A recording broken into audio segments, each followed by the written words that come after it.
Welcome. It is July 3rd, so we're rolling into the Independence Day weekend. Happy 4th for all of you Americans coming up. I know we've got some special times going on over there. I haven't been back in the country in over 18 months, so I can't even feel all that going on, the politically charged environment and all that. And that's okay. I don't really want to feel it. But I might be going back home soon, sooner than I thought. Probably just to make a trip back and see people, see family, and just to get my head back on straight. I think I got some things to do there. Maybe check out my mental health and take care of some physical stuff as well. Um, so this is Healing Shame, Jeffrey B. And I am on my fourth full day of the Invisalign journey.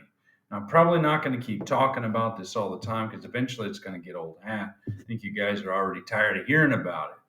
So, in about 10 days, I'm going to go for my follow up and make sure that they shave down that pontic in the next tray so that that bottom one fits on perfectly. Like I said, this one is not, and I think that might be causing some pain, continued pain in that loose lateral or medial incisor next to adjacent to the extraction site.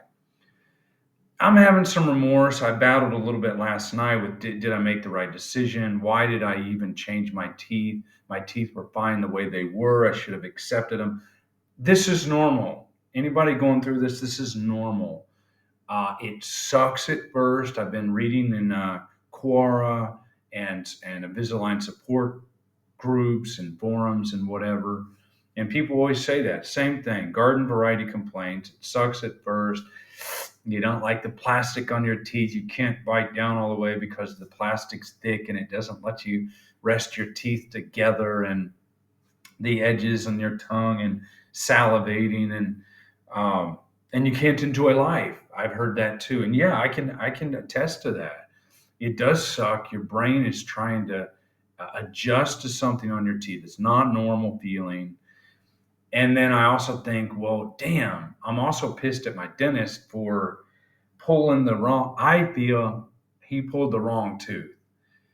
Just my thinking. I'm not a professional. It just feels like he was just trying to get more space and wasn't thinking about the effects on that tooth next to it. That tooth is going to be unsupported until the end of the year. Basically, there's still going to be a little space between that canine and that incisor all the way to the end of the year. It's going to be much less than what it is now, obviously, but it's still going to be a little space there. And that is if everything goes according to plan and my teeth move accordingly and track correctly and go with the trays that I have. And if there's any hiccups or whatever, we're going to have to cross that bridge when we get to it. But the main thing I'm concerned about that is the lower jaw, the lower tray, the lower teeth. The top one, I don't have any doubts, any question. I think it's going to be fine. It's going to be okay. I think this is going to look good already by the end of the year. It's going to be all straightened up, cleaned up. But this one, and it's going to look different. It's going to look very different. This one, the bottom one, it's just because of that loose tooth and that gap, not having that support there. And that's just because I had to do an extraction. So that lack of support for that medial tooth, that medial incisor has got me concerned because it's loose, the roots are exposed. I don't want to lose it, and I want it to make it through the process so we can get it supported, let that incisor, maybe even splint in, whatever we got to do later, and then gum graft and get that thing. It's already done. Even if it was the wrong incisor he pulled, can't undo it. Can't put the old tooth back in. That is over. No, no going back. Got to push through. But yeah, I understand people who say they can't do it, they don't want to do it. It does take a lot of commitment. Your mind is just like, God, I can't do this. How the hell am I going to do this even till the end of the year?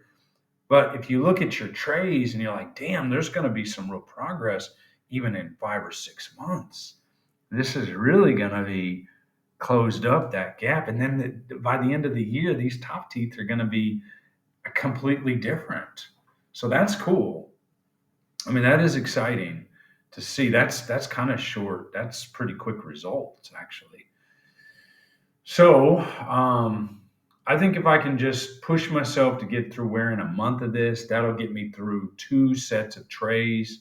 If I can get through the first two trays, I think I can adjust, adapt, and keep going forward. But I'll tell you, it's not for everybody. I do have to make that disclaimer. So, really think about it. At the beginning, it sucks. You just got to push through. You got to have mental fortitude. I don't like it either, I'll tell you. And there's your concerns about your loose tooth. Is it going to fall out? And you just have to trust the process. Main thing, you got to trust the process. Turn it over to God. I prayed this morning, the third step prayer. I'm turning it over to my higher power and saying, God, you run the show. I can't do this. I'm done. I can't. So that's about the Invisalign. There you go. Not really much else to say. The tooth is still loose. It's loose. It hurts. I'm waiting for the pain to go away. I don't know how long it's going to take. They said it could take 1 to 4 weeks. So I don't know if the pain's ever going to go away until that root gets used to being exposed. I think once the root dries up some or gets used to being exposed, some of that sensitivity will go down, I think. And once it closes up closer to the other, I think maybe some sensitivity. I don't know. Anyway, the main thing I'm trying to determine now, though, is I got to leave Thailand before July 25th. And I don't know where I'm going yet. I don't have any tickets booked or nothing. So I'll have one more follow up with my dentist, um, and then once that's done, I need to book ahead of time though, but that's going to be in about 10 days. And then once that's done, I need to come out of here. So I need to start. I'll probably look at tickets today. I don't have anything to do except that. We'll look at tickets and try to see if we can push forward on the next step, whatever that is. I don't really have much else to say today, guys. Just echoing back some of the concerns people have about Invisalign. I have the same. I do have some regret and thinking about taking too long to close the gap up. But also, I know already at the end of the year, this is going to look nice, and that's going to be cool. I'm going to go, wow, this isn't going to be a snaggletooth. I can smile. And and it's complicated because I know that true love, inner love, that's got to come from inside. That self-love, it's got to come from within. But at the same time, if you can do things to make yourself feel better and also practice self-love, like fixing your teeth or whatever, this is something I would have done at 17 anyway. And now I'm doing it at 44. Some people never do it. And they deal with bad teeth all their life, and that's something I could have done because actually my teeth were so tight together, it made them really strong, and now it's destabilized the system. So there's some regret about that. Damn, I just reduced the strength of my teeth by taking one tooth out.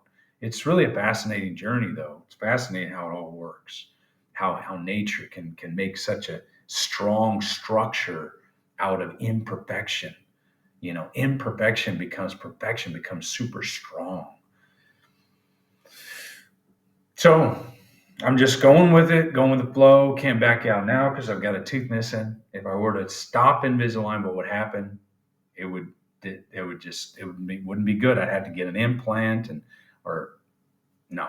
We got to push through. We got to push forward. So I'm just going to turn it over today and try to figure out what my next decision is. And that's all I've got, guys. So we're just going to stop it there. Hope you're doing good. Until next time, all the